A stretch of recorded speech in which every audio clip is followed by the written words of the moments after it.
Let me show these suckers how to ball out here. Oh, man, let's get this together here. Oh, layup. Oh, shot. Oh, three. Oh, it's like Brick City out here. Mid-range. Oh, my goodness. I can't buy a bucket out here. I missed the whole damn basket. Oh, my goodness. What's going on, man? My game is looking trash. Oh, here we go. Black Power Media shirt. Now we cooking. Trees. I'm taking on three of y'all with these right here. Between the legs. Oh my goodness. Behind the back. Layup.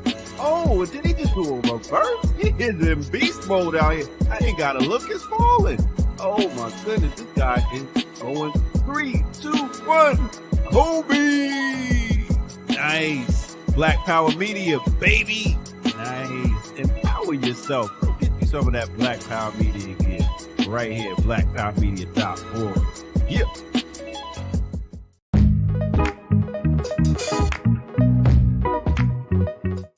Saturday with Renee. What's up, world? Welcome back. Jared Ball, Renee Johnston, Saturdays with Renee. What's going on, Renee? How you feeling? I thought we had a passenger. What happened to him? He was having a problem with his. He said he'd be right back. He's probably still fighting with it. I don't know. I can't. He texted me this morning like, "Oops." I was like, "Come on, man. Just get on. It's all good. Just get on." That's not the start we're looking for when they say oops. Imani's gonna come on at noon. Okay. So I'm glad I asked that question. Yeah. Good. Right on. So welcome everybody who's here live. To those who will see and hear this later, welcome to you as well. Please like, share, subscribe, join, support, all of the good things that you can do. Just a couple of things real quick if I can. One, please do check the medical emergency video we had with Dr. Ricardo Alvarez yesterday talking about Mumia Abu Jamal's updated condition and a new call and an alert for future calls for his support for him medically, socially, politically, etc., legally. And then as you see scrolling beneath us, similarly, another political prisoner hero, Daruba bin Wahad, continues to need our support as much as possible.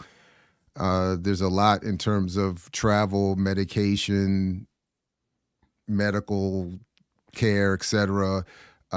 So please, if you can Cash App or PayPal, please do, or share with others the addresses you see scrolling below. We'll leave it there throughout the show and encourage people to support as much as they can. I had a chance to talk with him last night. Sounded good, but still just does need some help. And so please do. Yeah. And he did answer my text last night, Port. So first, good. I'm on the tail end of what I'm just gonna call a sinus infection. So bear with me with the voice, and if I have to drop off camera because I start a coughing fit, we'll work on that. Right but on. Okay. I did go back and forth with Daruba last night over text. He said he couldn't sleep. He was texting. I was like, "Why are you still up?" He was like, "I can't sleep." But just a heads up to everybody. And Jared, I forgot to send you the link. I got recently an email from a gentleman with the National Lawyers Guild. So I had given you this heads up that I just got this random contact. And we've been kind of going back and forth. And the National Lawyers Guild is going to do a webinar on cop cities and how organizing could work towards stopping cop cities. They've asked me to present my information that I found on the different cities around the country with cop cities, and he found me on Saturdays. Like, he watched the show. That's what they. So we're doing it. Oh, that's dope. Yeah, and I suggested Daruba. I was like, "Can we invite Daruba? Can Daruba talk?" So Daruba's going to speak. Kamal's going to speak about what's happening in Atlanta. There's a group out of Nashville, and I think it's Molita is the acronym they're going to present. So it's going to be like a whole presentation on organizing Nice. communities to stop cop cities. And I'm very, very excited that it And even got. and you'll make sure we have all the details Yes. as to links and times and Yep. is it Yep. is it a stream thing or is it live So yeah, only? they What will. is They that they type will. stuff? Yeah. It's gonna stream. It's actually a week from today in the evening. It'll live stream through the National Lawyers Guild. I'll share all this stuff after once it's available, but I'll share everything with you and everyone else Saturday morning, so if people can jump on and join. But I'm just honestly like, you do something, as I've told you and everybody, like this was not really part of the plan for life. And but the idea that people are actually paying attention and seeing the information and saying like, yo, let's do something, let's work together so that all organizations who are working towards this effort can give each other information and we can share, pathways and what different people are doing. And that's literally like what I was hoping would happen. So That is fantastic. yeah, I'm very excited. Very, very Good excited. job. Good job. Well done. Yeah, I Thanks, Alex. approve this message. This is dope. That's dope. Yeah, I'm fired up. Who knew my rabbit holes would and I've dug back in so everyone can know the spreadsheet is indeed getting longer, which is it's a little scary. So I mean, it's my favorite example. I use it all the time. But when Robert and Mabel Williams told the story of how one of Ho Chi Minh's generals said that the inspiration for the Tet Offensive to get into urban guerrilla warfare, and which some have argued was a tide turner in the Vietnam War, was inspired by a little guerrilla broadcast from Radio Free Dixie, and a little newsletter coming out of the southern part of the United States and Cuba, and so you never know. And so you just pop up, organize some research, boop, boop, boop. Who knew? And then I got a link to an article that was written, and I'll send you the link because it's in my email somewhere. Someone wrote an article about how extensive these cop cities are getting, and they linked the show in the article. I was like, what? It is the best stuff, though. That is the best stuff. I mean, that was. I remember years ago when Dr. CBS asked me if I wanted to be famous, and I said no. I would like to think that my work is seen as valuable among those in struggle. Right. That part. So it is nice. That little bit is nice that people now building work, and you. Shout out to you. That is fantastic. So it should feel good, and that's what's up. And you put all the right people. The only flaw. The only flaw is what this might do to Kamau and his ego vis-a-vis the rest of us. That's all. Just more Kamau time, more Malcolm X headshots. More chances for Brooklyn to Brooklyn. That's the only potential error. But other than that,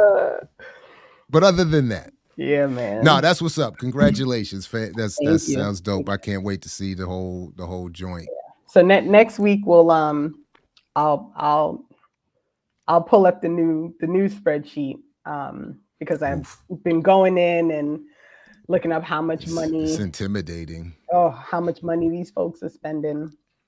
The size of the facility being built, when I can find it. There are a couple of cities where they stepped up and the city was like, nope, we're not doing it. We're not agree to this. Oh, really? Yeah. So a couple of places where it was like looking for bond, looking for approval, it's gone away. But I'm gonna leave it on because I don't know if you remember, but Hawaii was a state where the voters said no, and somehow $50 million ended up in the budget for it anyway. So so I don't want to get too ahead of myself by saying like stuff is not going to happen and it ends up happening. There are a couple Imagine of getting 50 mil when you lose. right. Imagine that. Imagine that. There's a couple of places where, in reading about one, I found out there was actually a second in the same state. That's been fun. So, so it's been it's been very, very interesting to see how this is playing out across the country with this real push to build these massive, expensive, earth-killing facilities to supposedly train people to be better at a job that they're not actually doing. So, it's amazing to me. And I'd really like people to consider, like, they put $150 million into tearing down 102 acres to build a 46,000 square foot facility. Like, what could that money have gone to instead that would have actually done something to improve the material conditions of the people within that community, right? Like, we can't, no one's ever going to convince me that money was best spent in that way. Like, it's not going to happen. Every city has something better you can do than to fake train people to, continue to do something that's not actually useful. That results in more killings every year. I mean, I admit I'm not up on the latest research, but from memory, which it seems to me everything I've ever read on the subject says that what is defined as crime is associated with the material conditions of the community in question. And I don't remember ever seeing something that said higher crime rates are the result of an inferior trained police force. I've heard arguments about an unmotivated police force, maybe even an underpopulated police force. I'm not saying I agree with those claims, but I've seen claims of that. But I'm not aware that they're saying that we have enough police, they have enough, equipment or whatever. The only thing they don't have is the facilities and the training that they need. And if they had that, there would be less crime. Right. Right. And funny enough, the majority, have a column called excuse, because I was looking to see, like, is there going to be any valid reason for something like this? And almost all of them are, our facilities so old and the city's outgrown and the town's outgrown, the facility that was previously used. Richmond, Kentucky was in the process of breaking ground and they're building a whole brand new facility. And then they spent like another, I don't even know how many millions of dollars on the other side of Kentucky, because those armed agents of the state didn't want to travel to Richmond to get trained, even though Richmond was just paying to get a brand new facility built. So, it's interesting. It's really, it's a hell of a rabbit hole, man. I had to close the computer last night because I was like, I can't look at this anymore. Like, I just can't. It's a lot. It's a lot. It really is a lot. And somebody asked about Cleveland, Ohio. I'm still on the ends on my list, but in Ohio, the one that I found is in Lake County, and that opened last year. So I can't remember which. Somebody asked a question about Cleveland, and I just wanted to address that real quick. So, another question about Richmond too. Did you want to give a quick recap for So Embreeze. Richmond, not Richmond, Virginia. This is Richmond, Kentucky. So I don't, Embreeze, can you confirm just make sure that you're not asking about Virginia, because it's Kentucky, not Virginia. But Richmond is in the process. They've already broken ground in Richmond. They anticipate that it's going to be done in 2025. It is a $28 million project, and the facility is approximately going to be 42,794 square feet.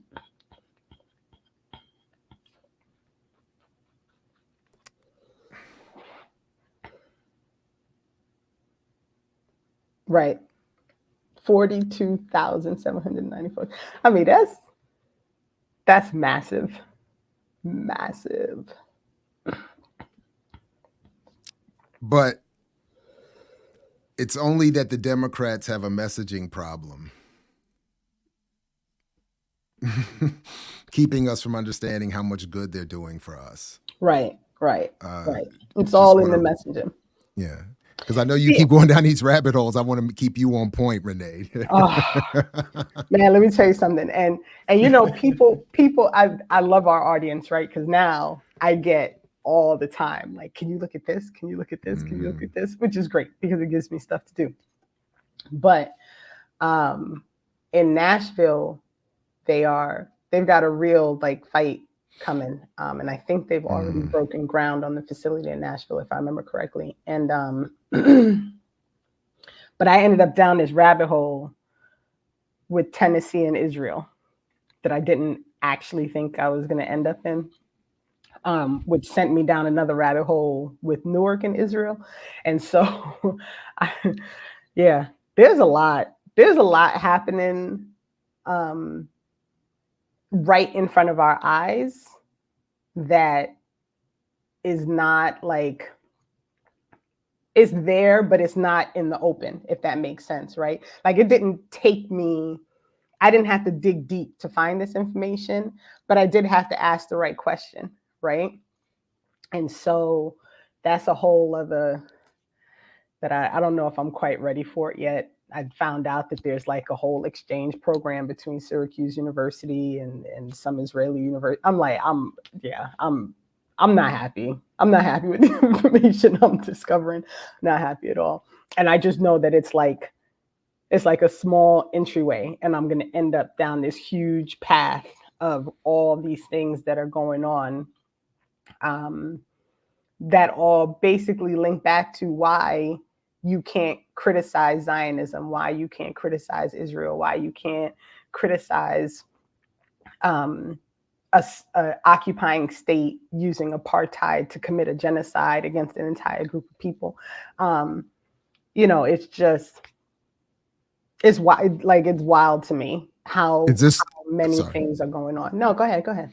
No, I was wondering, is this why you have one of the line items is, can we play this? And is this so yeah. So now, are you asking because of Israel or because I see a hashtag Beyonce?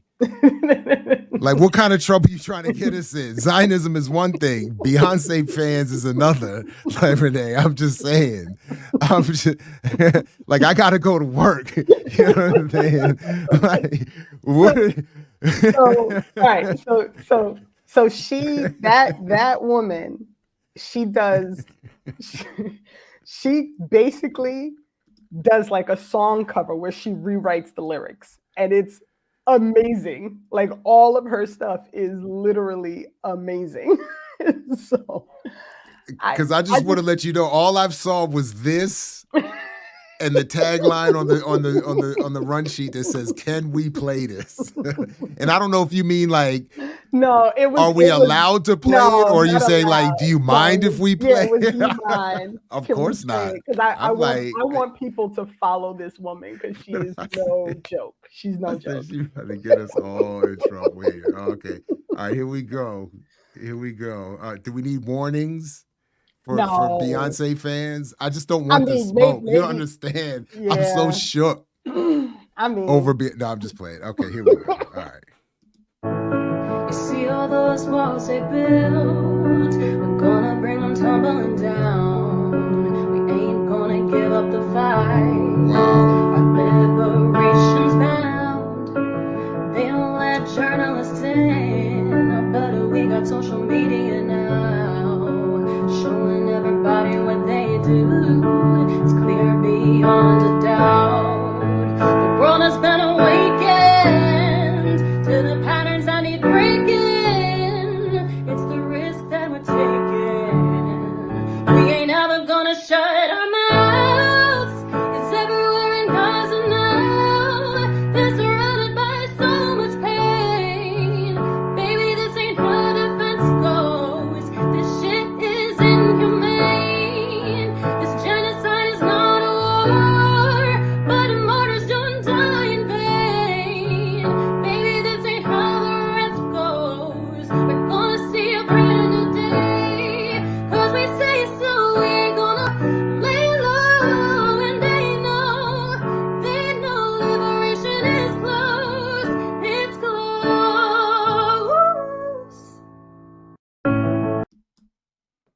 Damn. I just like how she and she has a whole series of doing that with different songs. Like, Yeah, listen. That's I mean, I'm just saying.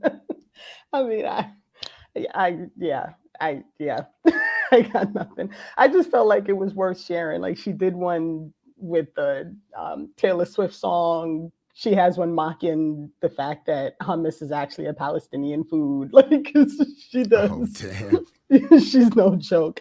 But I like her. I like what she does. I like how she does it. She's You know like, who made that point once upon a time? I remember years ago, obviously before he felt the world was too much, Anthony Bourdain did an episode where he went to Palestine and was checked on or reminded that like, we do the best hummus. This is our thing. right. And then I remember his line. He said when he said any world, something like when he looked at the world that would impose this quality of food on most of its citizens, it made it hard for him to be here. Like, that was because he looked at the way he said it better than that, but he looked at the way the world was imposing food systems on humanity, on civilization, on people. And it was just a mess between the low quality, the lack of, the theft of, he was like, people that would encourage people to eat McDonald's and burger. I mean, it's like, what are you doing? Right. Right. What are you doing?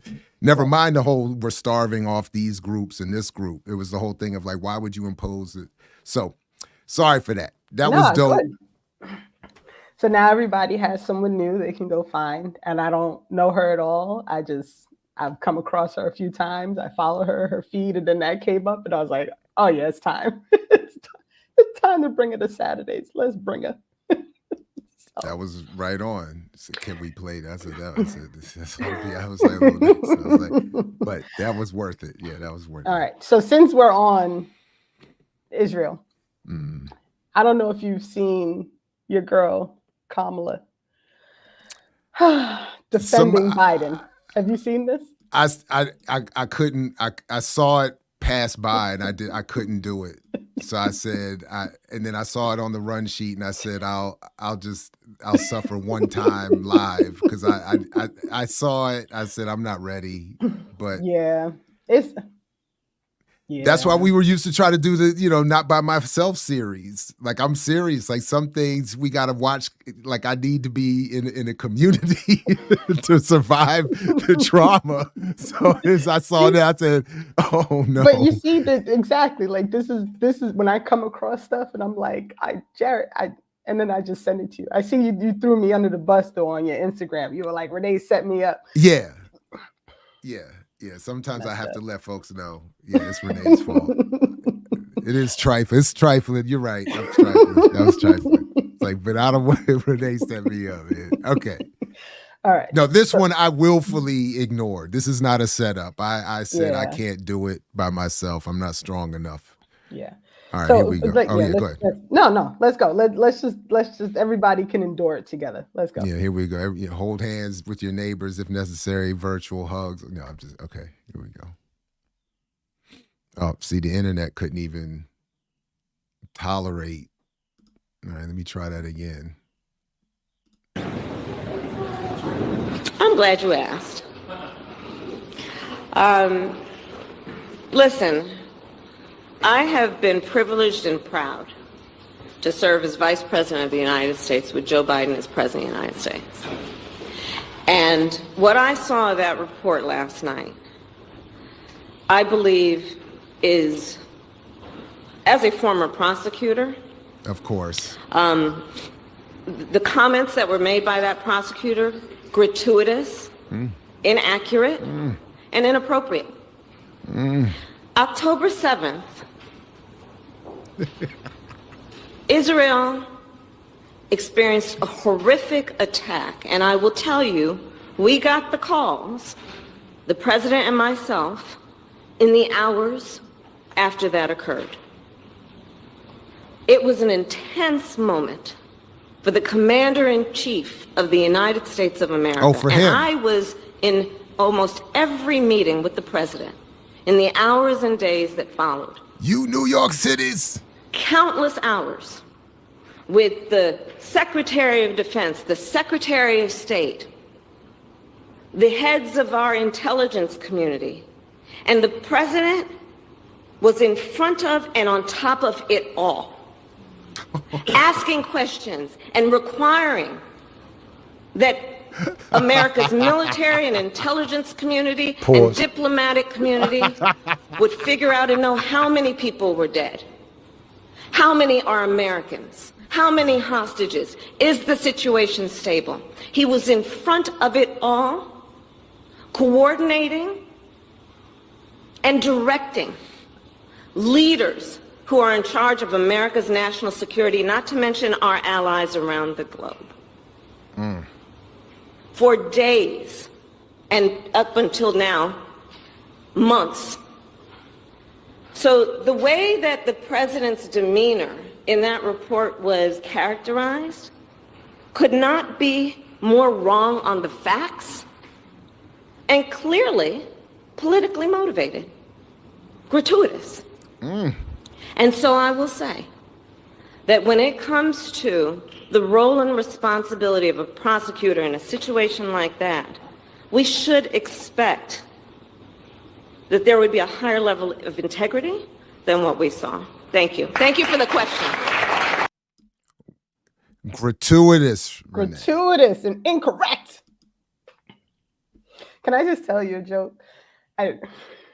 It's terrible. It's terrible. But I cannot watch Biden and not think of, you remember that movie Weekend at Bernie's? They just holding him up. Like literally every time I see him, that's what I think of, Weekend at Bernie's. And I want to know, like, you know, who do they have like back? Is he, you know, like the marionette? Like who's back there making sure he's staying upright? Like So what was she? I almost felt like she was auditioning to remind everybody how vibrant she is in you know, in relationship to him, because all these predictions that he won't survive the next 4 years anyway. She's trying to let all the elite in the party know, like, I'm ready. I got the hand movements and the signals, and it's gratuitous. And I got the thank words. you for that question. And the words. The words. And it started on October 7th, you idiots. And I'm a prosecutor. Top cop. Punishing black women for not having their kids in school. That's like, right. This is how we do it.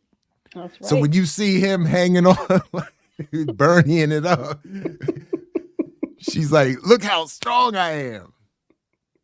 She was, yeah. Yeah, she was serious, man. She been in all of them intelligence briefings. All of them while we plotted genocide. Because it was tough on, it was, because that invasion, that started when the whole thing started from scratch out of nowhere on October 7th. On October 7th. Yep. It was like the nothing before the nothing. It was before the Big Bang. It was where did the whole universe start? Before that, there was nothing. And once it got started, the biggest crisis, the biggest challenge was Biden having to get the news and then, as she say, be in front of and on top of all of the leadership. Pause.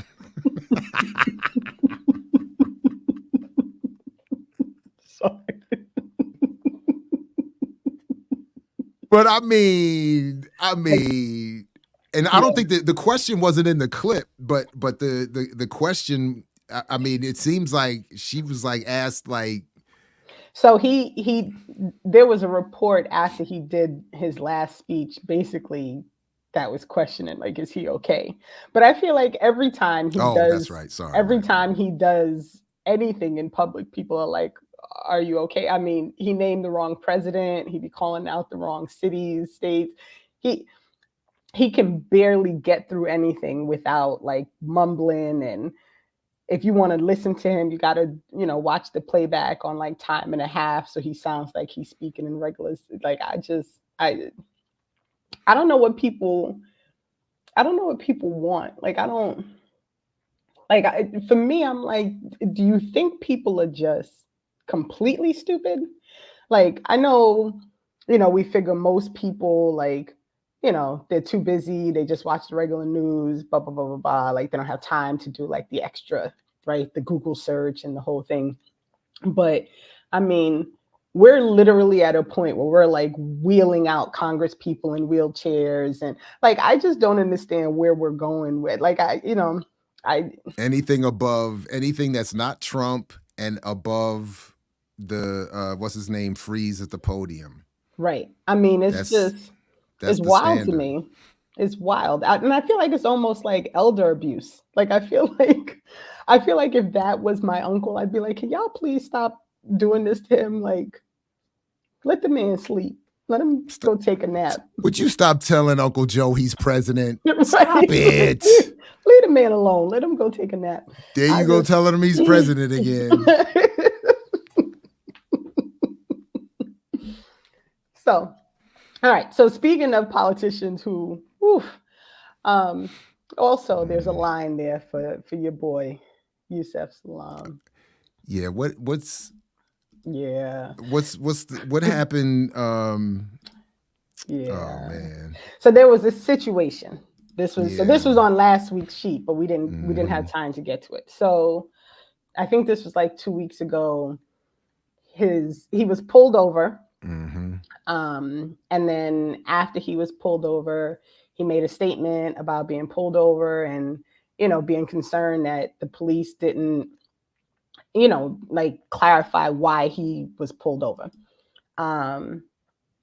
The press kind of went down this, like, he said he was pulled over and it was a bad experience and da-da-da-da-da.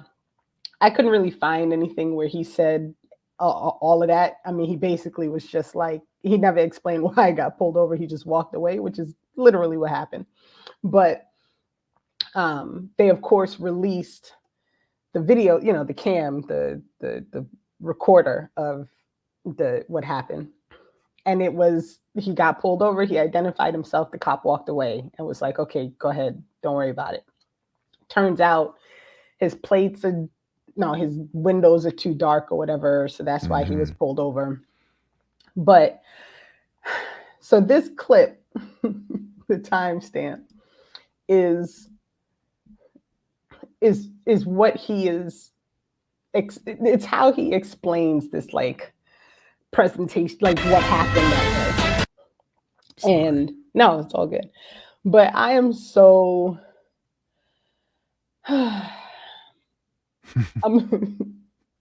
play it first and then all right, here we go. Get the sound back up. I thought afterwards, I said, man, this would have been a perfect opportunity for us to really elevate our police as well. Because they do a job that is important, right? Protecting and serving is not a job where you can say, you know what, I'll switch, or, Wow. You're out on the front lines. You're out, like that video that we recently saw of 2 officers being assaulted Oh, wow. in, I think it was in Times Square. Yes, the Midtown. Should never have happened, right? Stuff like that is atrocious. And so for police officers who see themselves as guardians of society, as protectors of the safety of our people, really, they give us an opportunity to be a balance with them in this moment, right? Well, the mayor said he thought it was a perfect stop, that both of you were courteous and nothing went sideways. What would have been better from your point of view? So I actually echo what the mayor said. This was actually a beautiful moment, right? What I would have loved to be included in that moment was, oh, you're working, Mr. Councilman, we stopped you because your tints were too dark. You know, we're gonna give you our discretion, we're gonna let you go, but can you get that fixed as soon as possible? Because then I would have been like, oh, shucks, I didn't know my tints, tints was too dark. No, is that true? You didn't? I didn't know, right? So first of all, I'm still transitioning to New York from Georgia. You right? can stop it now. I just. So he said, beautiful moment. Beautiful moment. A chance to elevate the police, praise the mayor, in agreement that it's beautiful. So, and then the other thing I'm thinking is, so all this work to get in certain places, at least in the country, the use of the smell of cannabis as an excuse for pulling people over, to get that thrown out, is just going to be replaced with an elevated, because I know this has been an issue for decades, but they're just going to elevate now the tint issue. Because I mean, it seems to me that almost so many cars now come out with enough factory tint on them. I'm not sure what the line is supposed to be. I see cars all the time that don't have even driver's side tint that you can see through, and I'm not sure. So if that's the thing, but if his whole point is going to be to use this to, even if it did go well, right, to use this, and again, this is sort of the point, and that I always liked about that Lorraine Hansberry quote about using the praising, using the specific to ignore the abstract. I could be honest and say overwhelmingly, just by the nature of my survival, I'd say at least 60% of my personal engagement with the police has been, I wouldn't say positive, but not negative. right, I wouldn't use that to say, so therefore, right, let's that cop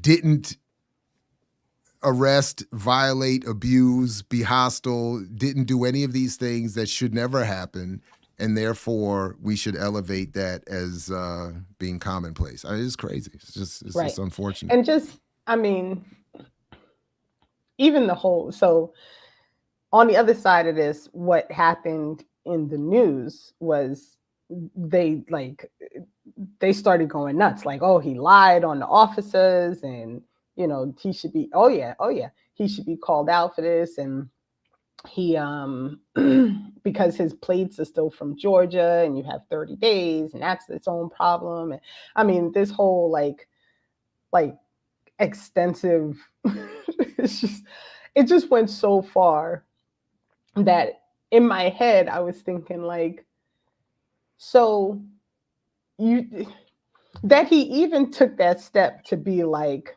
this was a beautiful moment, using the word serve and protect, like all of these, like these smoke signals to pretend like the police, these armed agents of the state, are okay, right? Like this selling of this lie to the broader population, and coming from him, right, for me is what makes it extremely dangerous.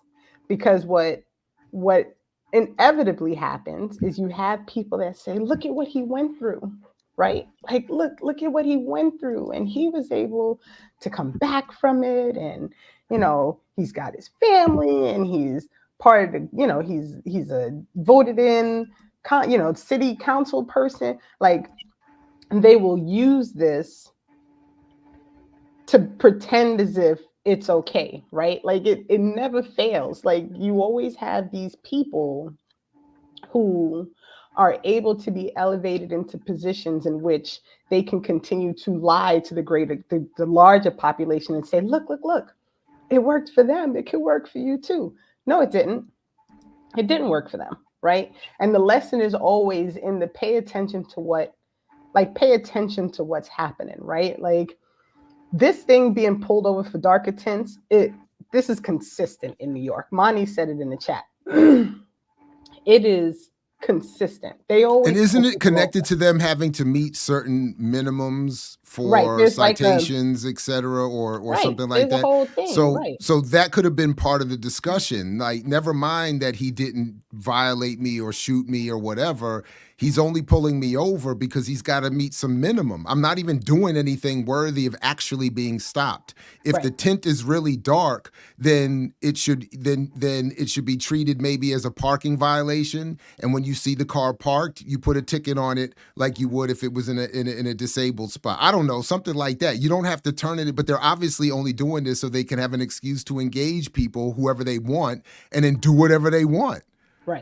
Right. And so how many other people, I'm sorry, real quick, I'm sure there are a number of reports where that excuse was specifically used as a precursor to some other nonsense that somebody is locked up for, that he could have pointed to and said, look, I got away with it because I'm a councilman or whatever, but so-and-so is sitting in Rikers right now over some dumbness that only kicked off because of some tint.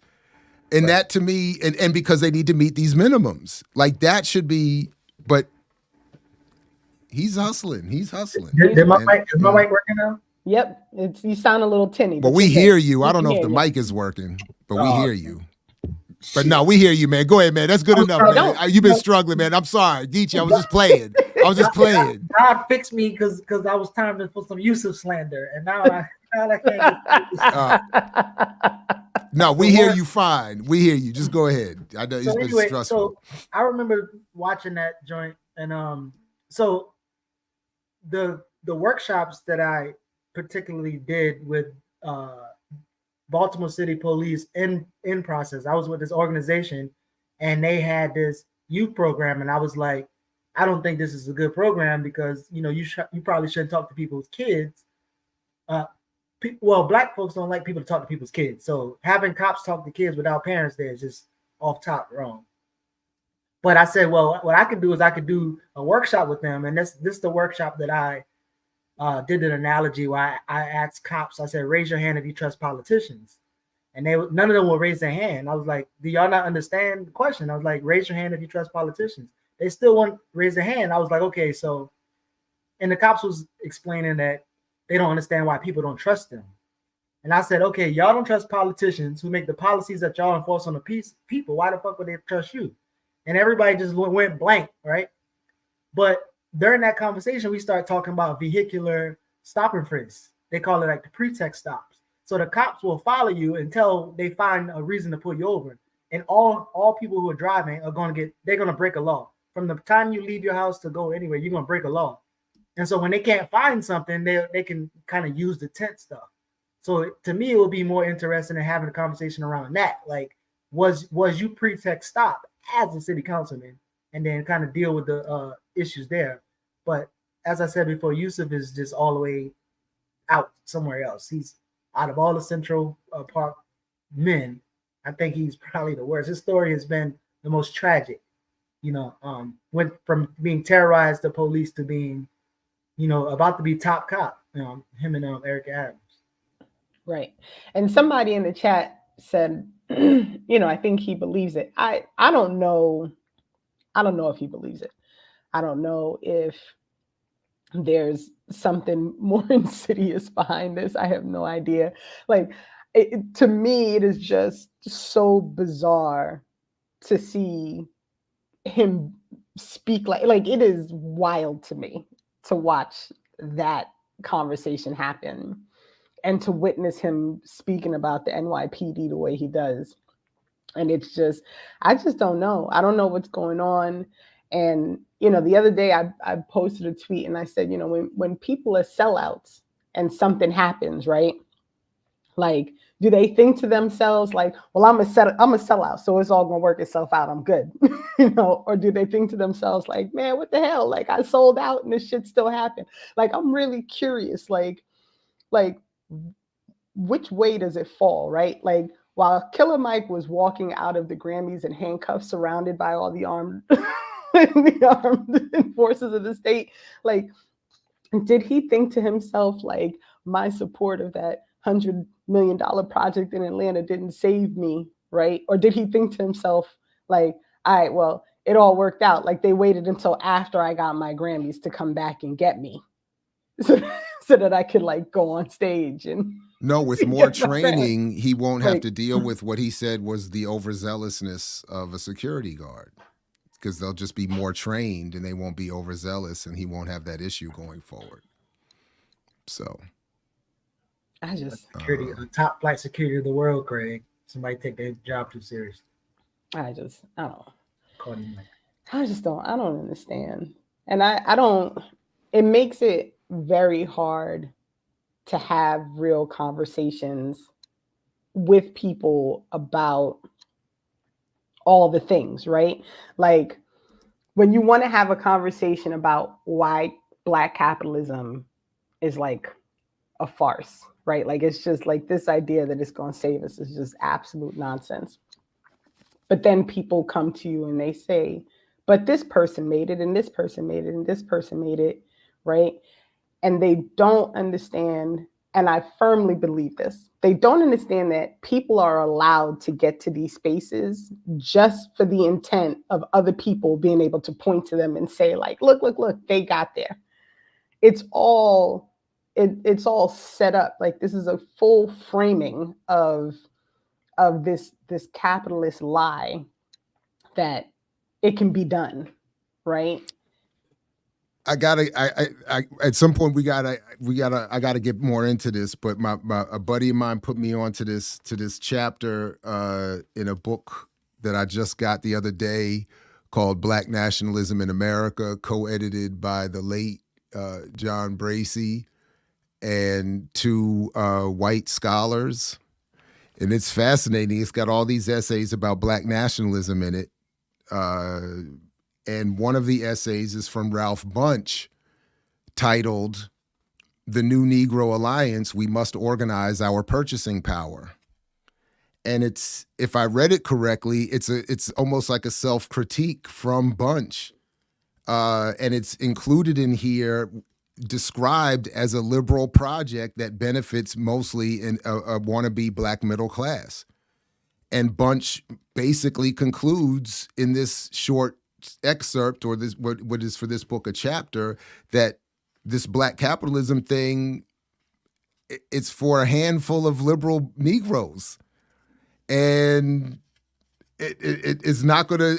And all of this stuff about don't buy where you can't work and purchasing power and Black capitalism is ultimately an attempt at a class problem, really. Yeah, and I know, Ricky, I hear you. Ralph Bunche is no superhero, and that's sort of my point. That even and I think this is why they included it in here. I have to investigate more carefully, but the point is that even for a Ralph Bunche, he's acknowledging that this is for Black capitalism is just for a handful of Black people, at best.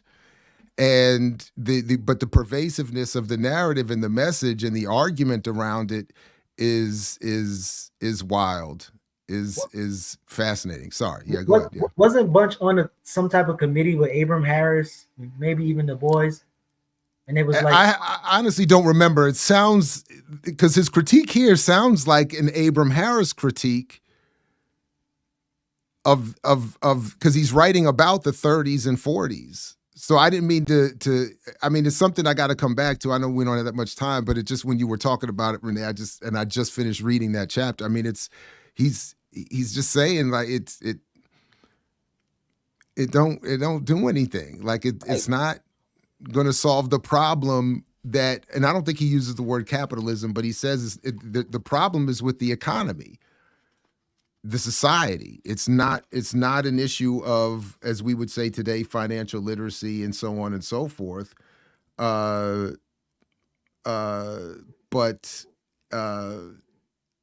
and they also make the argument, and I get, given who the authors seem to be, the editors, that they make the point that it becomes a narrow nationalist argument that works against labor, all working labor. So even as they acknowledge the racism of the unions, and they talk a little bit about unions in that chapter and the relationship to these claims around black business and buying black, ultimately they say it's like a double-pronged problem. It's both not really radically nationalist, and it's also not committed to supporting all working people. And then ultimately what they advocate for, it's an interesting argument because they're talking about, they say don't buy where you can't work. And then ultimately what you're doing is saying replace white workers with black workers. You're not saying change the relationship of the worker to the employer.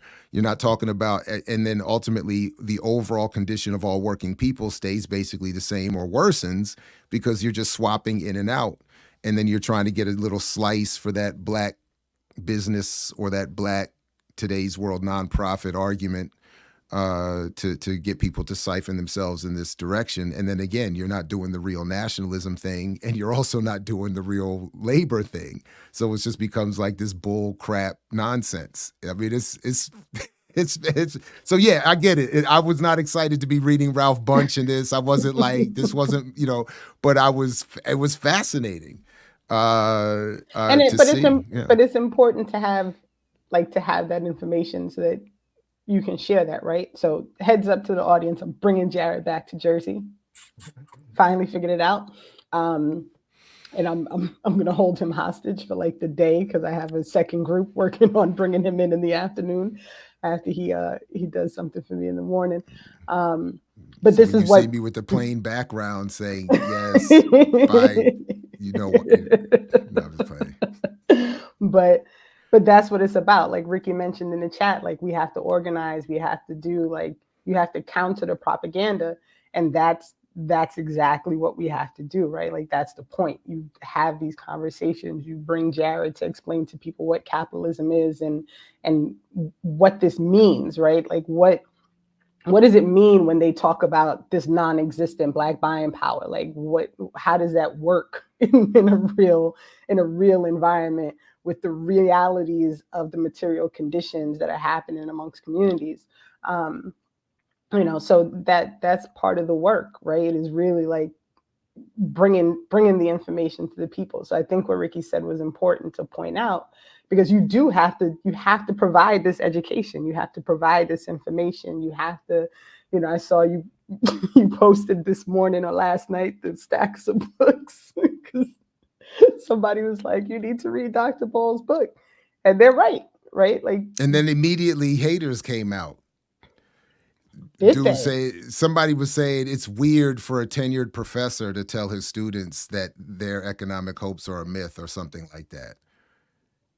And so I was like, it's weird to comment without reading the book and to suggest that I should have tenure and then mislead my students about work I've actually been doing.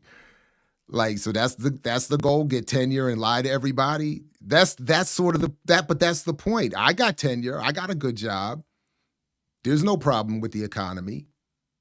There's no problem. Obviously, I have a job. What are you complaining about? Oh, you don't have a job, but I do. Right.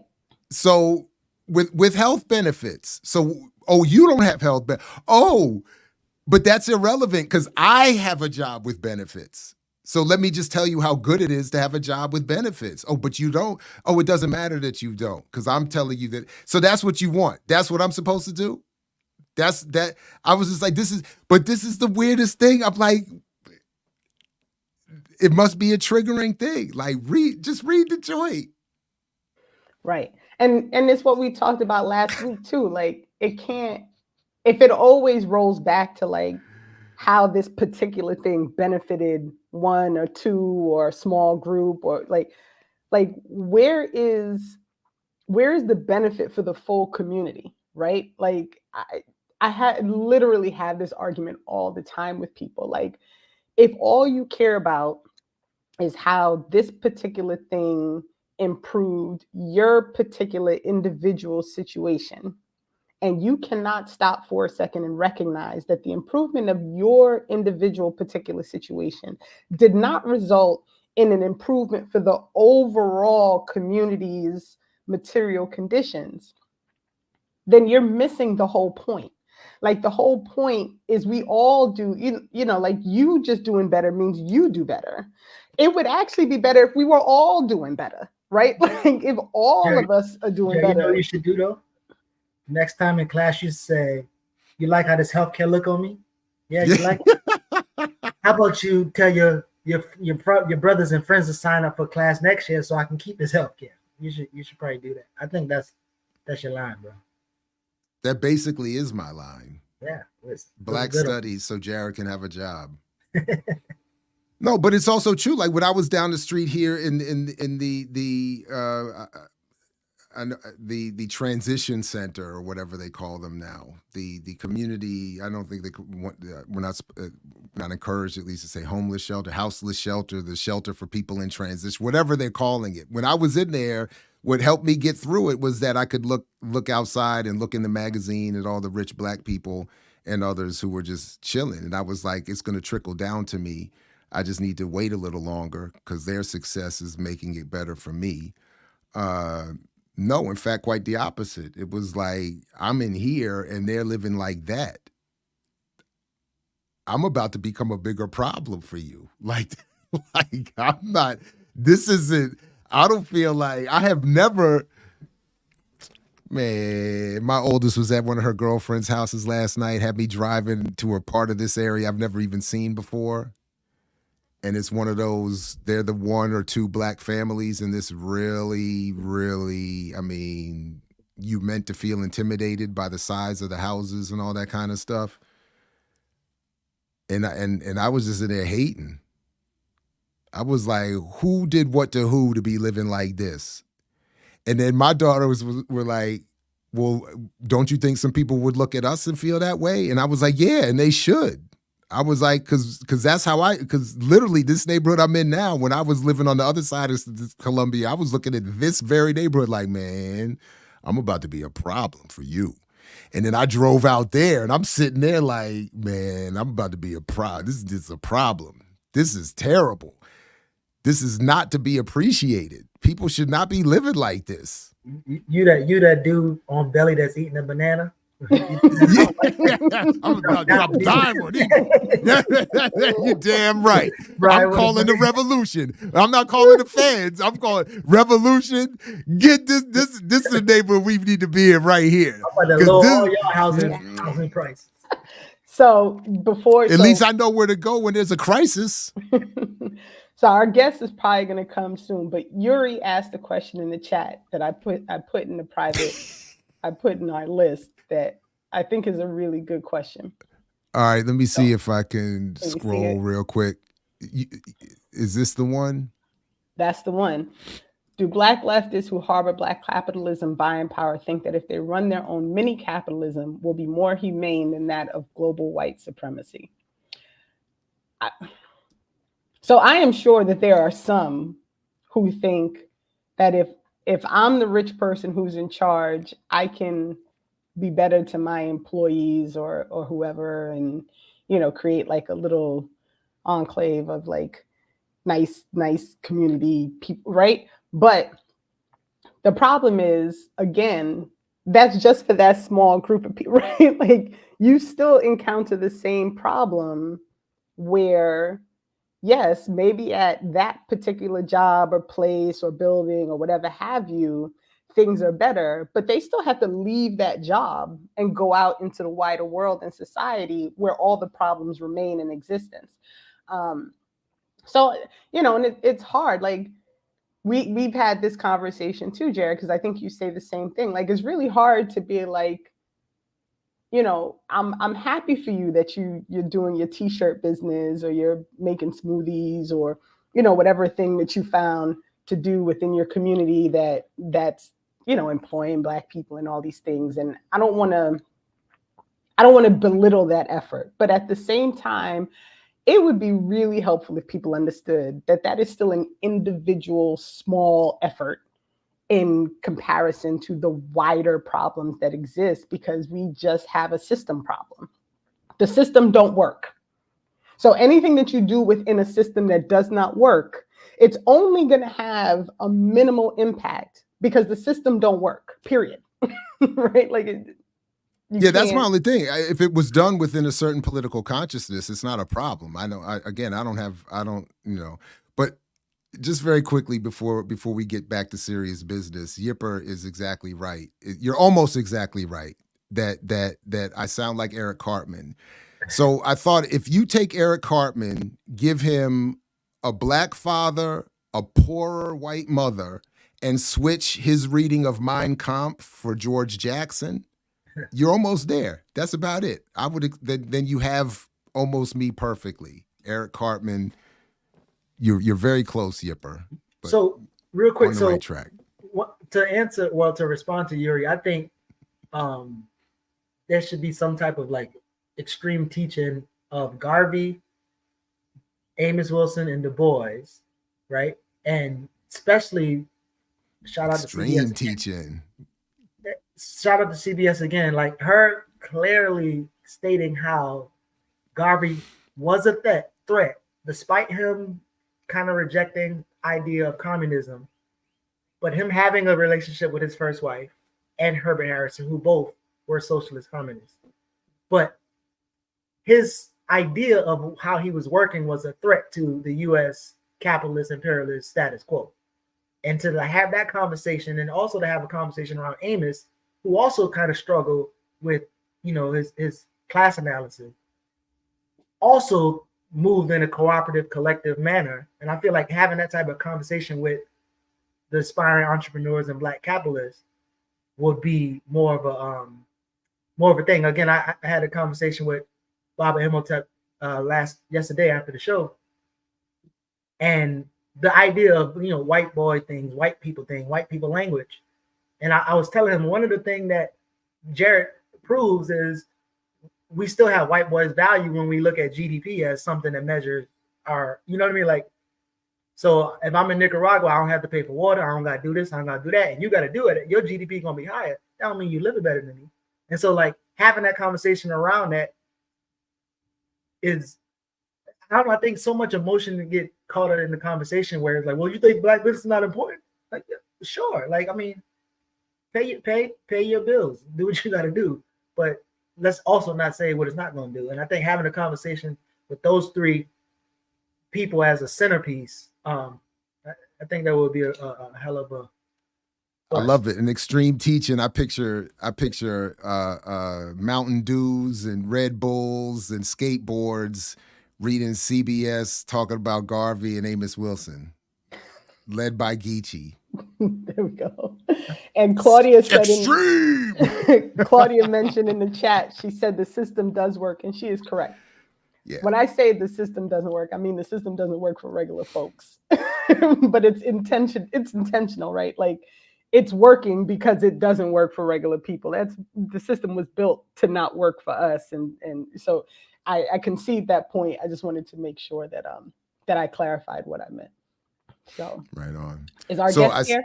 Our guest is here, and so do you want to? So let me do the intro real quick, and then we can, or you can bring her up while I read the intro, and then we can go from there. Imani to the stage. Greetings. Hey, how's it going? Can you hear me? Yes, we got you. Peace, So peace. Team and chat, this is Imani Oakley, a seasoned political organizer from Montclair, New Jersey. She brings 10 years of experience in political strategy, government campaigns. She has a passion for marginalized communities, worked with public service after law school. She served as a constituent advocate for the U.S. Senate. She held roles in New Jersey's political landscape. She fights against corruption, worked to safeguard democracy through her role as the creator and host of Upfront Now. She worked in partnership with Eyes on New Jersey News. Progressive Democrats in New Jersey. She was a congressional candidate in New Jersey's 10th congressional district back in, this was 2022. Correct me if I'm wrong, might have been 2020. I'm sorry. That's correct. She served as Dean of Movement Building at Movement School campus and made her mark in progressive media, creating content for outlets like More Perfect Union. And she is currently the owner and operates the Pyro Solutions LLC, which provides affordable services to progressive candidates and grassroots organizations.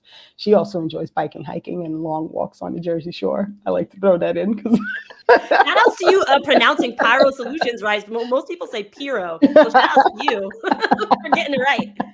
So everyone, this is Imani. Thank you for joining. Imani and I go back now a little ways. Funny enough, she came out, and when I screened Reimagining Safety, she came out and she sat the panel for me and participated in the conversation, and since has come out to a couple other things. But the reason I wanted Imani to come in is when we had this previous conversation about the differential between organizing around politics and it just not being about voting, right? But actually being about policy. This is a conversation Imani and I have had like multiple times. And in fact, don't kill me, Imani, but I had to tell the story. Imani got into like, I have the same face every place. Like, so if anybody's surprised by the story, they got into like a straight up fight at one of our not a physical fight. I don't want to go to prison. Not a physical fight. Fair. But there was a disagreement because the conversation was about, and funny enough, Geechee always, I swear, Saturdays and Fridays, EYL and Saturdays always have these merges. And I was listening yesterday and thinking, oh my God, wait till he comes on tomorrow. So there was an argument about whether or not what happens when you build a community garden, right? And how do you move forward with your community garden if the policies in place in that particular city do not support your community garden? Like, what happens if the city council decides, no, we're not gonna have no community gardens? Like, what do you do then? So there was this real like back and forth about what happens if you do not have policy in place that supports your grassroots efforts to support your community. Like, what do you do? And I am of the mind, as everyone knows, that you have to have a way to work both of these angles. And so since this has been a conversation we've been having, and Geechee with, the Black Card and all these things, I wanted to bring Imani on to discuss it a little more. And I want to even put a little bit of a finer point on what you said, because it's not only like if the policy doesn't support it, it's what happens when they send police and tanks to run over and pull up your garden, right? Like, it's a little bit beyond just like, oh, there's a law written that says you can't do this, right? It's about, what do you do? Who is inside pulling the levers of power that make shit shake, essentially? Sorry if I can't curse on here, but essentially, like, who is the one calling the cops, then come pull up your community garden? Then what do you do? I think, a lot of folks view kind of things like community gardens or like the amorphous, I hate this, it's like nonprofit language, the amorphous, like, we got to all love each other. I mean, that could be fine, but if a tank comes, your love for me isn't going to stop that tank from running me over. Like, just your love. Like, there has to be other mechanisms in place. So yeah, I just wanted to put a little bit of a finer point on that. So So here's a question that I like to ask when people come on.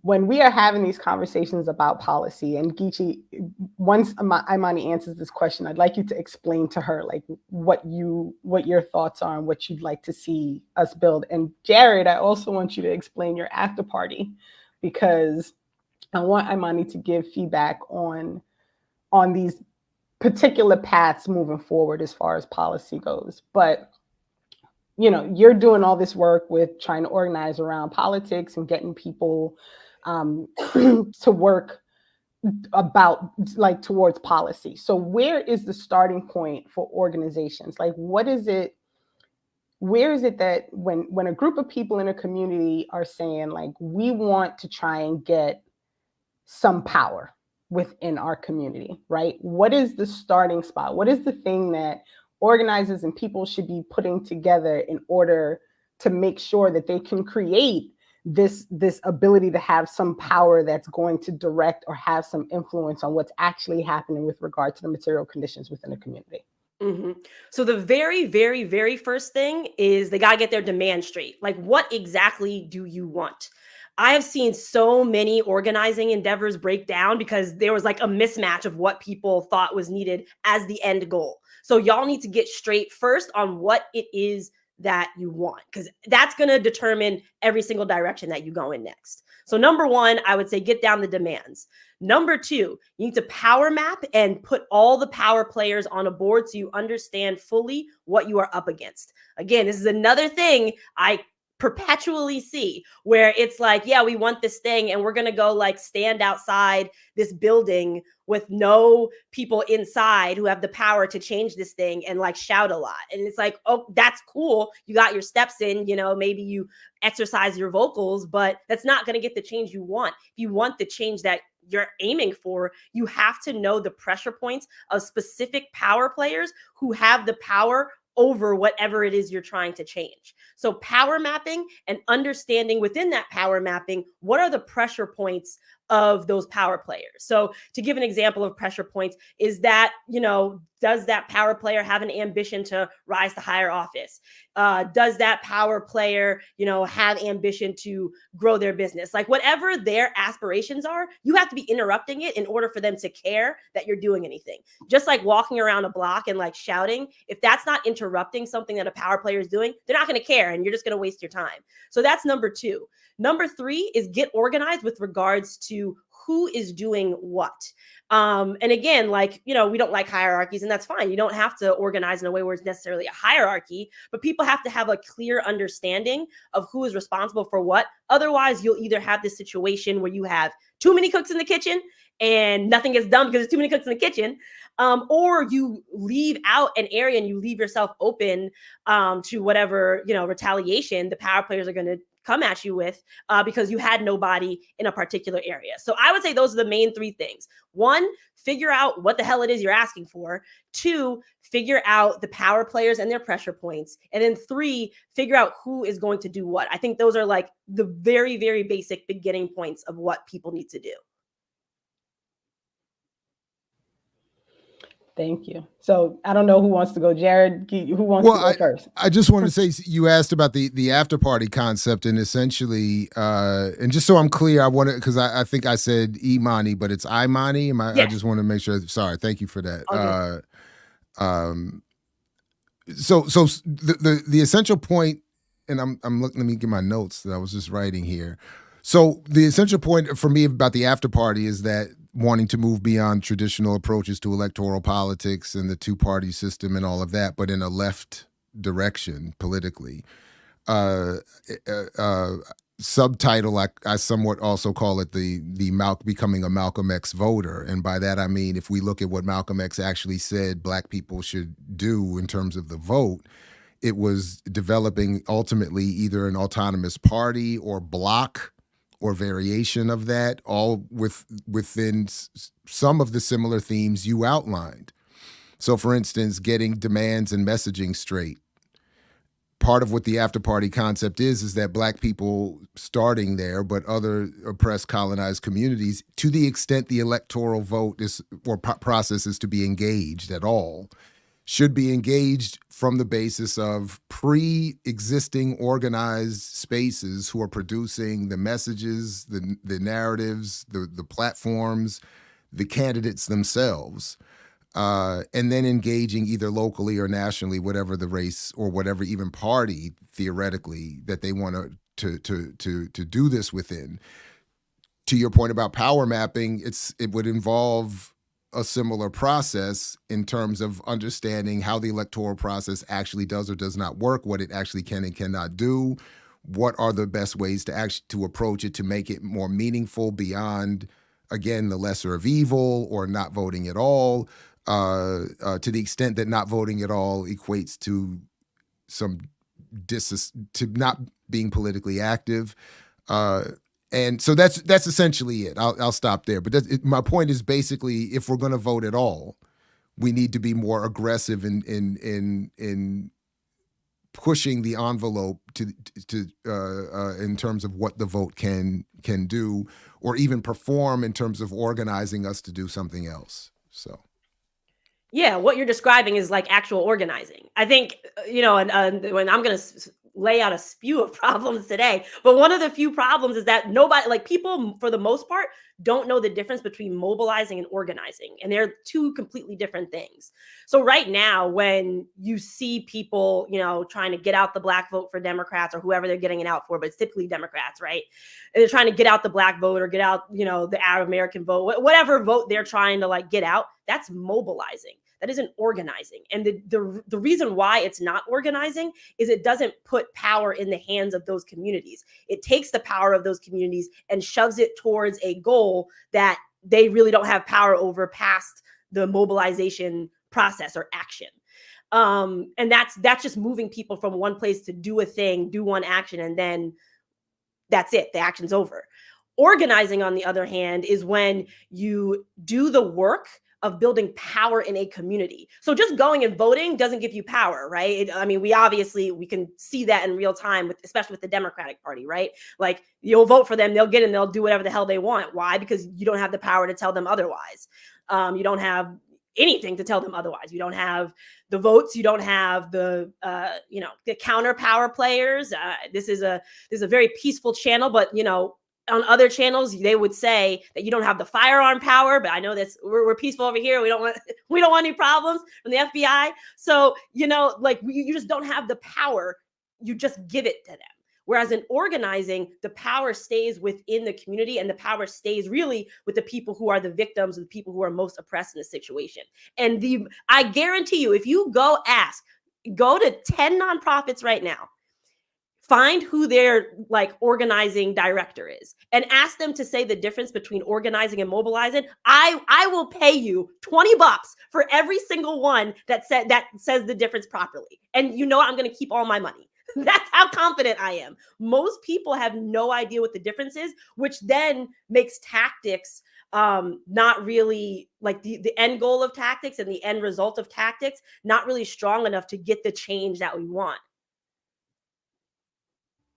So I'm not sure if you heard of I Side With. I got the link there. Have you ever saw that link, I Side With, where you pretty much take a quiz on policy that you are with or you believe in, and then it'll show you all the candidates who vote like you or who has the same politics as you. Have any of y'all ever saw that? I saw something similar before. So that was just kind of like the preface. So think of this with sage and shea butter, on and the loud pack. So this is our stuff, but we kind of readjust this. And so Jared talked about the after party, and I also believe in that, but it's more so a block 2 party. So the block party and then the after party. So I feel like once we organize a block and get people more politically sophisticated, politically organized in a way that they are connected to public policy, right? And so the black voter idea came from Maynard Jackson in Atlanta when he wanted to get people to stop focusing so much on people, personalities, and parties, and then focus more on public policies. So as you were saying, getting demand straight, you would have your 10 to 20 policies that directly impact Black folks, and you will, as a block, will give your vote to the person who can commit to that. Not only that, but you'll also have a way to deliver the consequences. So when you talk about the power map and interrupting situations, it also will have who's responsible for what type of policies, and who needs to be interrupted, who needs to have pressure on them. And in this country, I believe this type of thing will allow us to literally see the government for what it is, see that this democracy shit is some bullshit, and then see that as the contradictions get heightened, the responses might have to be heightened as well. As you said, we're not advocating for, other things, but the reality is once you know somebody is doing something to you and why they're doing it to you, the glitz and glamours are no longer effective. So I think Randall Robertson wrote this in his book, The Debt That America Owed Black Folks. the example was like a Mike Tyson was on stage with a politician. It was like, you know, okay, we all gonna vote with the champ, and the champ said we're gonna side with so and so, whoever the candidate is. And then somebody from the crowd, no, the champ said like, well, what did you score on the black card? And he was like, what's the black card? So as a politician who don't know the black agenda or the demands of this block, like we can't even take that person seriously. And so eventually, after you organize that for a period of time, you start to develop your own candidates who run, and then also morph into a political party. So that's why I would say more so of the block party, then we go into the after party. Yeah, I think it's a great idea. I mean, I would call it building, like what I call it in my organizing, what you just described is building the bench, essentially. Like you teach people the stuff they need to know, and then you train them as leaders and candidates, and then you run them as candidates. And yeah, that it's definitely something that needs to be done. The issue really isn't doing it, right? Like the issue, like it's honestly pretty easy. I mean, like I've trained people to run for office. It's like if they want to do it, it's pretty easy. The difficulty is one, finding people who want to do it and who are interested, which you can if you do like the work enough and you talk to enough people, etc. Like it's doable. But the bigger issue is then getting the people out of the way who are the boulders to progress, who don't want to do that, or who want their own power. I mean, I can't tell you the amount of times I've been a part of an organization and there was one person who wanted to run for office, and instead of just coming to the group and being like, hey, I'd like to do this, they just threw a monkey wrench in everything and then like tried to just gain power and this, I don't really want it, but like I'm good, but like if you want to put me up, and then just threw a monkey wrench in all the people who were like trying to work towards it. So like the bigger issue are the boulders, and that I think, especially with regards to the Black community, needs to be much more talked about and prepared for. Because I mean, some of the people at least in New Jersey consider super radical. And that guy, like he's been organizing since before I was born. Those are some of the biggest obstacles. When I ran for office, I ran against somebody who would be considered an elder. I debated him and beat him because he didn't know any policy, right? Like it's all ego. So, I mean, we have to also, while we're training those candidates, we need like when you're setting up, like doing the third thing I said, figuring out who's doing what, we need a third camp of people who will then handle the boulders. Because like those are the biggest hindrances.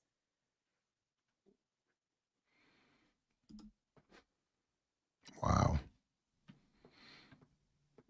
Right.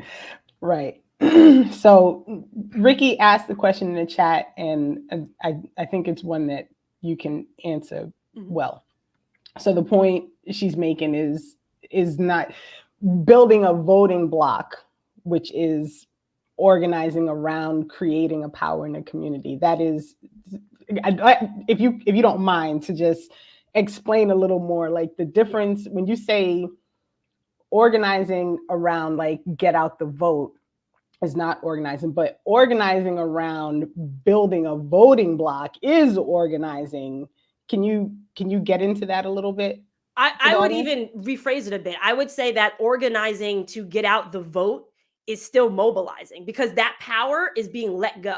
Unless you're getting out the vote to vote for a candidate that the community has rallied around and the community has chosen, not like the DNC or some Dem party chair chose, right? Like they're not being chosen for the community. The community has chosen them, and then getting out the vote for them, then that's organizing. And the reason why is because that power stays in the community. Like in November, I mean, I won't be voting for Joe Biden, I can tell you that right now. But in November, if one chose to vote for Joe Biden, right, that power is not coming back to the Black community. It's gone. You gave that power of your vote away to Joe Biden and wherever he wants to take it. Whereas if you organize and build a bench in your community, and you run people from your community and you give them your vote, now that power ideally would stay in your community. Now, obviously, we know that some people, are turncoats. They get weak once they get in there. Like there's a whole nother layer of like what happens after they win and the community gets them, and how to make sure that they stay true to the community. Like that's like a whole nother set of things to do after that. But that's the difference, is giving your power away to an outside community or an outside entity versus the community coming together and giving itself more power. How do you feel about, against, I guess, struggling with the word of power? So I think there's been definitions that either Huey and Wade Nobles. I mean, tons of people, because I don't think I would be comfortable telling an individual who voted for a person and said that they gave away their power or they had some type of power or it was powerful in general, because I think that will not point them to the direction of what we talk about by political power, which would be a group of people, a large number of group of people, a critical mass being able to have direct action that directly impact their material conditions. So we want this. This is what we're advocating for. If we can't get it this way, then there's gonna be some other ways to get it. And so I wonder how when you say power, are you using it when you say like the person voting for for Joe Biden, they gave away their power? Like how are you using that word, if that makes sense? Yeah, so I would suggest that everyone read the book Rules for Radicals by Saul Alinsky. He breaks down the idea of power in like such a masterful way. It's amazing. Like every single person. It's called Rules for Radicals by Saul Alinsky. And you're right. Like a lot of people have a weird relationship with the word power because like when we think power, we think about people who have oppressed us typically. Like we think about harmful power, violent power, things of that nature. But power is not always negative. And in fact, you need a certain amount of power to get things done. Like you need to have the power to interrupt something. You need to have the power to build something, right? Power is important. And all of us have power, but some of us in society have been given more excise power because of money, because of race, because of gender, but we all have power to an extent. And when people come together and bring their power together, they can take down these entities that seem singular and have, just like they're powerful because they have a lot of money or powerful because they have a title. Like you can bring other smaller sets of power together to bring down that larger one. But everybody has power. It's a word that people do have like real issues with, because again, the immediate thing that pops into their mind when they think power is oppressive power, but there can be uplifting power. There can be revolutionary power. Like there can be power that frees you. Like in fact, you need a certain amount of power to free you. And so that's how I think about the word. And when you take your power and you do whatever action it is that you're asked of, and you use that power to give someone else even more power, then yeah, you've given it away.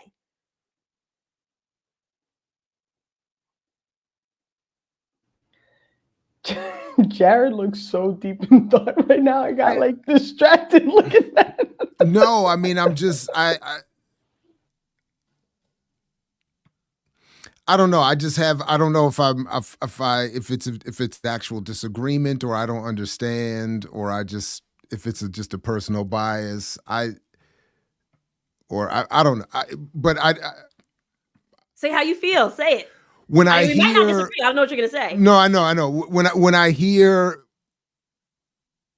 everybody has power, I start to feel like we're moving into the self-help lane, and I'm not arguing that's what you're saying. But that's just my reaction. So because I only think of our actual power being in some sort of collective, clear, politicized, unified action. And so that's one thing. The other thing that I keep struggling with is in advance of us more fully adjusting how we engage electoral politics, it then feels like this latent power, incipient power, evolving power is just siphoned off by the relative options for who we can vote for, their power, their ability to enact anything we actually want once, even if elected, sustaining it beyond an individual campaign or even election. So that's it. That's just where I always get stuck when so it's not even anything in particular to what you're saying or proposing. It's just where I run into this wall. So that's why and then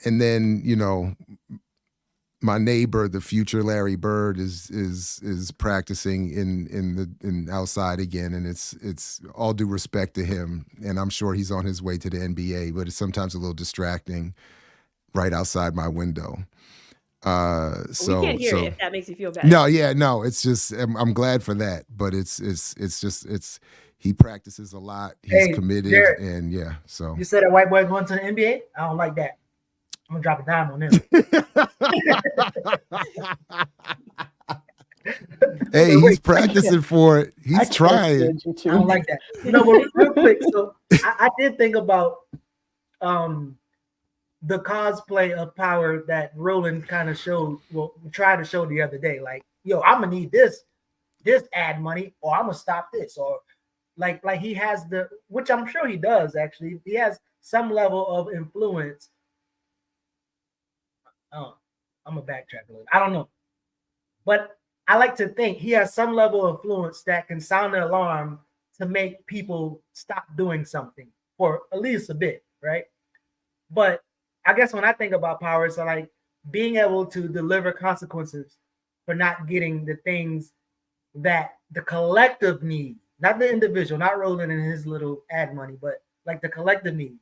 And so that, again, I think that's kind of what I was going to when I asked that one person giving their power away. It does sound like, you know, what you're doing. It like, for instance, I don't want anybody to believe that them individually going to vote at any time was them doing something powerful. Like, I don't know if that would be a message or anything that I would say, because again, I think it would lead to this idea that, you know, you're doing something individually. Yeah. So first off, the fact that like hearing individual power makes you think of the self-help people, that's fair.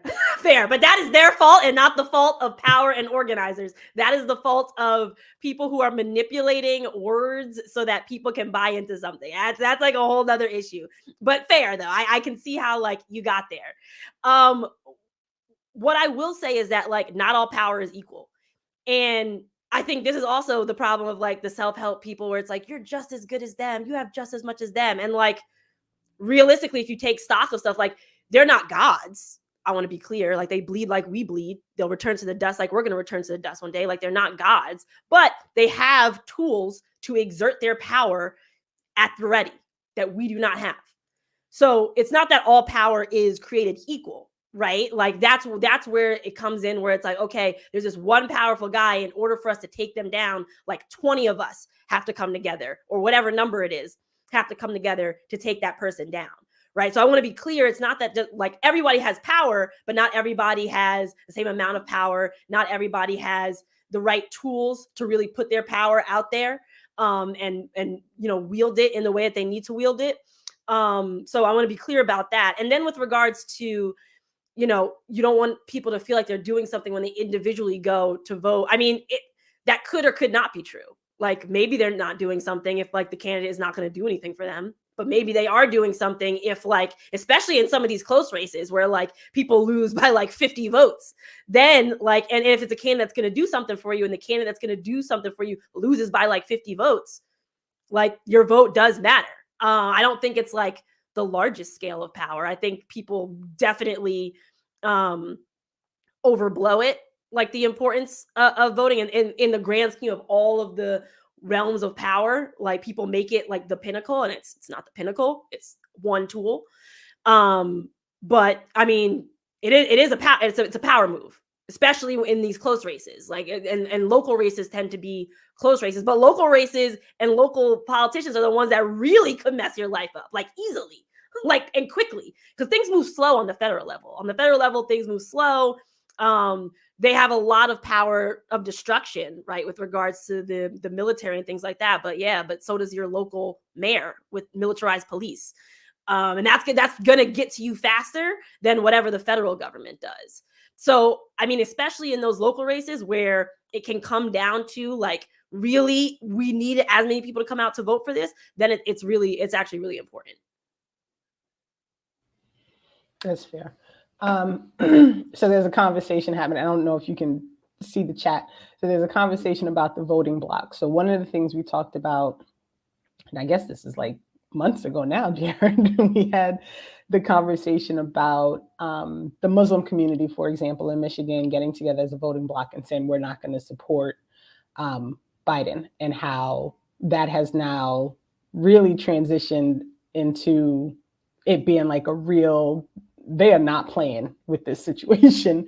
And I feel like voting blocs are kind of a special area of organizing, where if there is something in particular a community needs, and you can gather enough people to support that particular thing or to fight against that particular thing, that a voting bloc can be like a tool, a real tool in organizing that can be used to help the material conditions of a community, or to prevent, correct, Ricky, my apologies, the Arab community, or to prevent something from happening.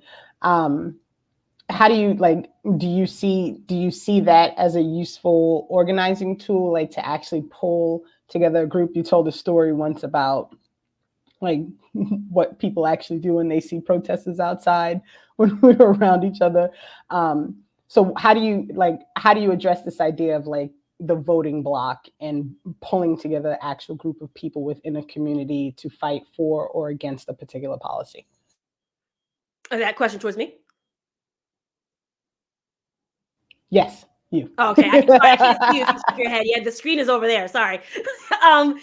Okay, so yeah, to bring people together as a voting bloc, like I think it is important, and I think we're seeing the importance of that to some degree, with regards to Arab Americans and them not voting for Biden. I mean, it's getting the Biden camp to at least listen to them. But I will say you have to. It's not just about bringing people together and like saying we won't vote for you and you'll lose your power. Like that's part of it. It's a big part of it. But they're also not running anybody against him.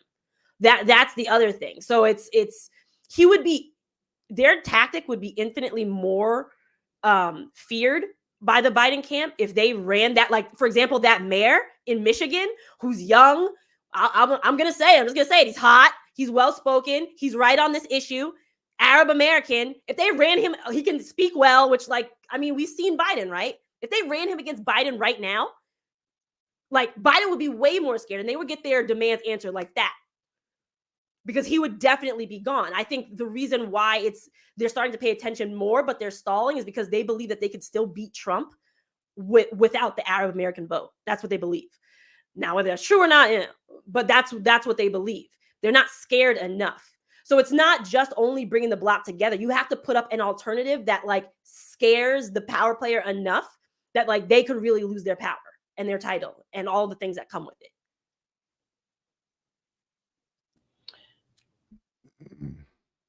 Yeah, no, I got nothing. I don't have. I don't. Oh, you unmuted like you were about to. No. No. I don't. Honestly, I don't even know why I am muted. I just wanted to make sure that we encourage people to like, share, and subscribe. So real quick, I wanted to share this little file. So one of the things we was working on when we had this idea of trying to build this black voter. So one of the things. So when you saw the I side with, what happened is you'll have the 10 to 20 policies, and the people who are running for office local and nationally, their score will be their score on your agenda, right? So the person who scored 90, that's who's going to get the vote, as opposed to, like you said, the attractive guy who talks nice, who actually scores 6. So he's not really for you. But also a part of that, we had part of the website or part of the platform will show detailed research on how to break down some of the myths, because a lot of our voting and our social activities are all centered around things that we believe that are not even true. So rather it be the buying power, circulating the black dollar, neutral education, poverty is a mindset, a college degree will get you out of poverty. So along with, showing people the policies that directly impact them, it's also the PE that's happening of people being more clear around that, and also connect them to the shitty public policies that are birthed from this shitty ideology. And so like having that conversation and having that organizing effort, you produce a more committed and sophisticated voting bloc, right? A group of people, to where now you won't really be at tables and people asking you, what do you think about Barack, or what do you think about, and then you ask them, well, what policy did they have? I don't know.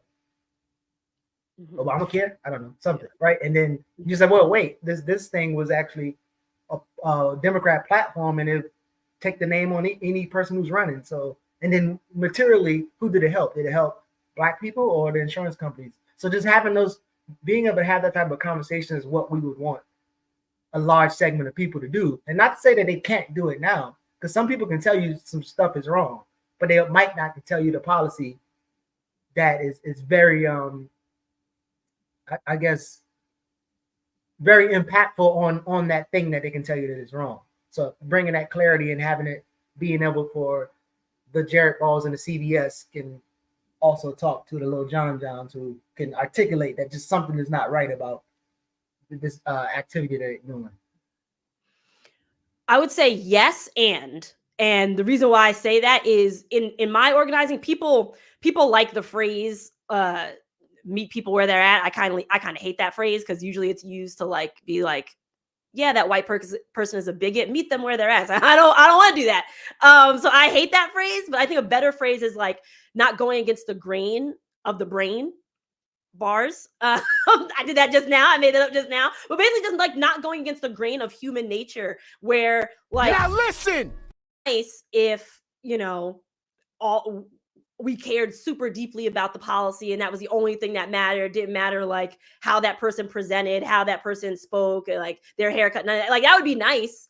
But like it's not how humans operate. Ever since I believe it was Nixon and JFK, and like the first time a debate was aired on TV, and like the first time people could see folks, and they were like, "Oh, JFK." I mean, I don't really see what they see in him, but you know, people saw what they saw, and they saw Nixon sweat.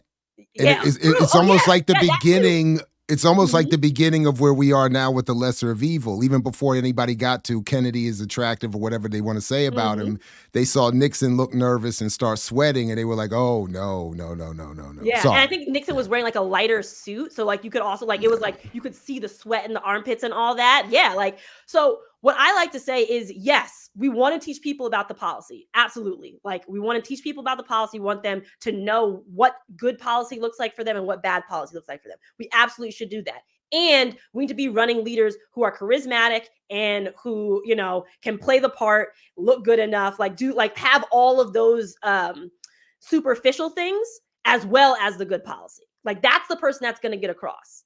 But when you said running leaders, running them where though? Under like where the community chooses. I mean, any town USA.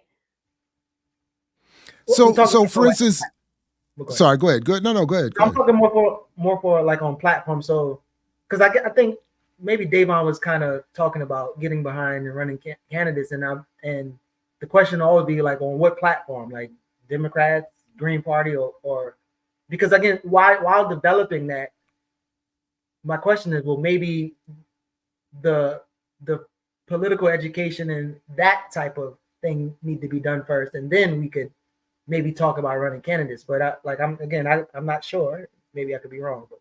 No, the political education and the actual like apparatus of building a third party definitely have to come first before you run somebody. I mean, that's like the biggest, like you see all of these third parties running all of these other candidates that are running against Biden, and they're failing. Why? Because they don't have the apparatus. They don't have like the organizational setup and the strength and the well-oiled machine of Republicans and Democrats. So you definitely have to build that first, because otherwise, you know, you're falling through. I also, though, I think people put way too much stock in the name of a party. I think it's whatever makes sense for the strategy. So for example, like there are some places you could run as Green Party, like California, for example, like they have some people like, and it's not unfamiliar to people, right? It's not like you're not doing double organizing of teaching them about the Green Party and teaching them about the candidate and teaching them about like like you're not doing all that. But there are some places where like Green Party, who is that? They've never had an elected official there. Like their Green Party people are like some weirdo white people in like a group of like 5 or 6 who meet in some guy's basement. Like they don't know like what this is. So so in those states, I think it's more strategic to run as whatever people are familiar with, so you're not doing that overtime duty, or take out the years of work it takes to build up the structure of a party and then run somebody. So you can't do it without the structure, and you also can't do it based on no familiarity. Right. So then you're going against the grain of the brain.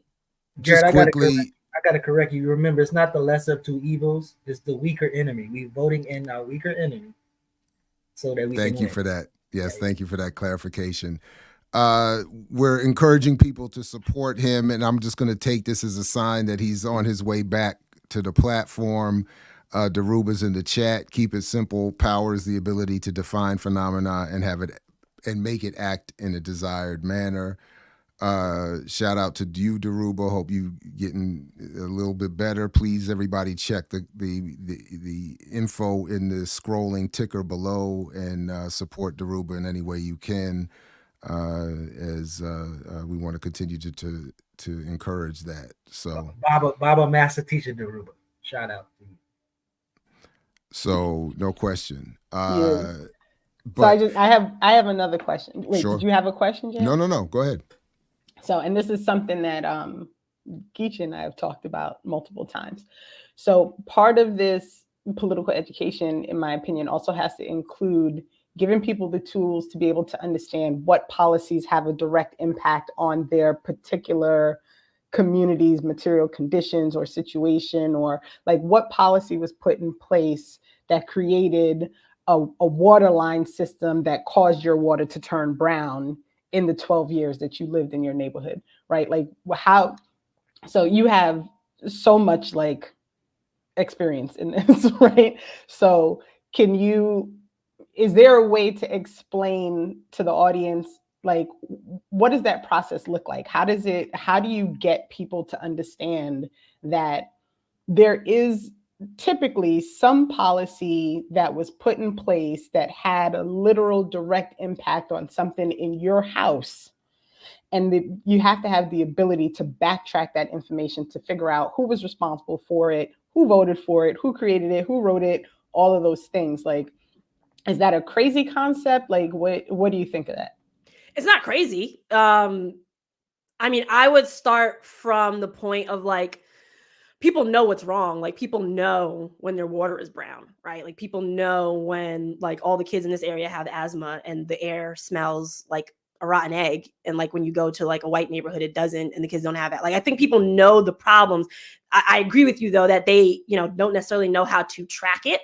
And sometimes it's hard, like it's very, very hard to track because this is things that have been going on for generations. So sometimes it really is hard to track it. What you kind of need to do that I would think is a better way is look at the policy, look at what it's about, and then just like you can do like a quick Google search of like, for example, I have like something like a squirrel is like stuck in my attic or something like that, right? Like, so I can Google like Montclair animal control, right? Like you can Google like, where your Anytown, USA water control, and like start to find the people who are like in those areas, and you can typically just call them right up. And then you can say, I'm having a problem with this, XYZ. Are you the right person to speak to? And typically they'll tell you like, yes, I am, or no, I'm not. And then they'll send you where the right person is. And through that process, it might take, 2 or 3 rounds, especially if they don't answer the phone. Whoa, let me tell you, there are a lot of people getting paid a lot of money and getting cute pensions and nice benefits for never answering the phone and doing their jobs. But assuming they answer the phone, like you can track it back and then eventually find the right person. And then you can look them up and do all the power mapping things that you have to do around them. But I mean, really, the process of finding out is typically not the hardest part, because it's like the names that, government officials have for different things is not like that shrouded in mystery. Like the thing that's just shrouded is that most people just don't think to do it, or even know that a policy passed and this is why their water looks that way. Like maybe they just think the water looks that way. They don't know that like, yeah, a couple of years ago, the council passed this thing where they did a public-private partnership and the corporation that was supposed to be doing something with your water messed it up, or whatever it is, right? Like most people just don't think that. All they see is the problem. So, you have to tell people that the actual bill itself actually exists. And then you can really just find out the problem by like looking at what's the core issue area and then Googling your town and then that core issue area and then like going through the process of finding it out. Wow. So we got to like about a little less than 10 minutes before we can make way for warrior class. There was just quickly, Ricky raised this, and I happen to have seen it a little bit, that the Pan-African Community Action put out. I think this is what Ricky was talking about, and I hope so, because this is what I had happened to see the other day. That's the one. That's the one. Okay. But in terms of, so I was trying to think of it in terms of how does this particular issue dovetail with whatever we think should be the way we engage electoral politics. So the short of it is that the DC Council passed a secure DC omnibus bill, which is described, I think, accurately here by PACA as the latest attempt by DC's local government to impose law and order while ignoring the root causes that lead to street-level crime and advancing the war against the Black working class. The short of it is more surveillance and excuse-making for surveillance on poor Black people. But in comparison, I thought this was a really good point that they make in here. A recent report a recent lawsuit by Attorney General Brian Schwab accusing 14 of the largest developers in the district for colluding with property managers and a third party to fraudulently raise the rent for tens of thousands of district residents, effectively robbing the tenants of millions of dollars, has not resulted in a similar crime bill associated with or designed to incarcerate the executives of these predatory corporations. Rather, the legal system allows corporations and their executives to operate with no more than a slap on the wrist while continuing to prey on the Black working class community. So I say all that to say, in a quick oversimplification of what PACA is saying and what this issue is saying, is that would be a question, I guess, would it be of value, as I think PACA is attempting to do, to say if we're going to look at the formulation of public policy and maybe even engage in some sort of electoral political strategy, this would be why. So that if you want to address yourself, instead of just letting the council sit there and pass these laws that make it harder for Black working class people to exist and survive, while letting the people that abuse them even more get away with almost nothing, maybe this is a strategy or a tactic to get people involved and to say, look, let's look at this particular issue. Let's form a voting bloc, an electoral political strategy, an approach. I don't know exactly how they would want to address themselves to that local apparatus in DC, but let's move on that. And then not only are you saying to people who might be encouraged at one point or another, in one way or another, to vote sort of just blindly following some sort of rote memory procedure, to say, no, if you're going to vote anyway, let's engage this way. Or if you're not going to vote and you're also going to be similarly politically disengaged, why not just go ahead and sign up to vote in a particular strategy that might address ourselves to understanding this problem better and maybe even moving on it in a certain kind of way. Mm-hmm. Yeah, I mean, it needs to be done. The problem is the boulders, right? Like the way you say it makes it sound just like, oh man, why hasn't anybody thought of this before? You know, like I know it's just it's definitely right, like it's doable and people try, such but a brand new genius idea. Are then the boulders, because what then happens? I mean, most of the time, at least in my experience, what will happen is there will be a group of so-called elders who have pledged their life and soul to the Democratic Party because they like going to galas. They like it when they get that community award by the most corrupt, politician in the world. They love that stuff. Like, they love that more than they love their people. And so, like, they're the problem, because those are the folks that, like, then will sway people from getting involved against those, because I believe the council in DC, I believe it's majority Dems, at least if not all Dems. Like, those boulders will get in the way and say, baby, you gotta go with them. I know they don't do everything right, but you gotta go with them. And then everything gets derailed. So you gotta move. There has to be some group, in whatever group you form, there has to be a committee or something that deals with the boulders. Because the boulders are what slow progress. I mean, all this other stuff that you're saying is, yeah, it's pretty run of the mill as far as it's not like the biggest 3D chess piece of strategy. But the problem is these boulders get in the way, and then it becomes like a whole thing that makes it like 10 times more difficult than it needs to be. Yeah, and I just want to, somebody said it in the chat, this is the same council in the same place that when they tried to change the laws so that it would be less of a negative impact on the community, the Congress and Senate stepped in and like squashed all of that, right? Like I'm not I'm not missing. Somebody said in the chat. I just want to make sure that it's not just me. Like that's literally what happened, right? Mm-hmm. They did the same thing with legalization of cannabis as well in DC. Like first they tried to get it passed through a law, and then Congress struck it down, and then they had to make it a ballot initiative. So meaning like people just voted yes, like click yes on this issue or no, and people voted yes to legalize cannabis in DC. Because yeah, that's another problem with like DC, and especially I mean. DC is a little bit different now, but it was really a problem back when DC was like really chocolate city. Because then you had like all of these Black folks being disempowered because Congress would strike down the things that they wanted. Didn't the day it became not majority Black, they got the gun control, some gun possession laws passed? I don't know. It wouldn't surprise me. No, I'm not asking. I know I wouldn't expect you to know that, but I seemingly remember something like that. It was something crazy like that. It was like the day after.